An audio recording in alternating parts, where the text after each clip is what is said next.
പ്രവാസികളായ എത്ര പേർക്കറിയാം ഇന്ത്യൻ ഗവൺമെൻറ്റിൻ്റെ പുതിയ ഗാന്ധിവ എന്ന AI സർവേലൻസ് ആപ്പ് ഡിസംബർ 2025 മുതൽ ആക്റ്റീവാണെന്ന്.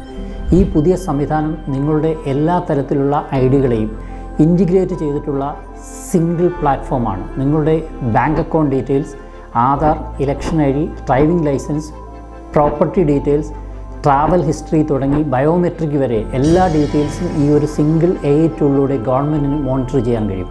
ഇതുവരെയും 21 ഡിഫറെൻറ്റ് സോഴ്സായി കളക്ട് ചെയ്തുകൊണ്ടിരുന്ന ഡാറ്റ ഒറ്റ ആപ്പിലേക്ക് ഇൻറ്റിഗ്രേറ്റ് ചെയ്തു എന്നതാണ് ഇതിൻ്റെ വ്യത്യാസം.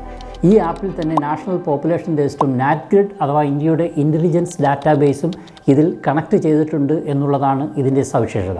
This is actually called it as a security device. ഈ ഡാറ്റാബേസ് ജെന്യൂനായി നമ്മുടെ സെക്യൂരിറ്റിക്കും ടാക്സ് മാൽ പ്രാക്ടീസും കണ്ടെത്താനാണെങ്കിൽ വളരെ നല്ല ഒരു കാര്യമാണ്. പക്ഷേ ഇതുവരെയുള്ള കണക്കുകൾ കാണിക്കുന്നത് ഇത്തരം സർവേലൻസ് സിസ്റ്റം കൊണ്ടുവന്ന എല്ലാ രാജ്യങ്ങളും അത് വയലേറ്റ് ചെയ്യുകയും മിസ്യൂസ് ചെയ്യുകയും ചെയ്തിട്ടുണ്ട് എന്നുള്ളതാണ്. ഇതിൽ ഏറ്റവും ശ്രദ്ധിക്കേണ്ട കാര്യം, പ്രവാസികൾ പലരും കൃത്യമായ സാമ്പത്തിക ഉപദേശം തേടാതെ പലതരത്തിലുള്ള ട്രാൻസാക്ഷൻസ് നടത്താറുണ്ട്.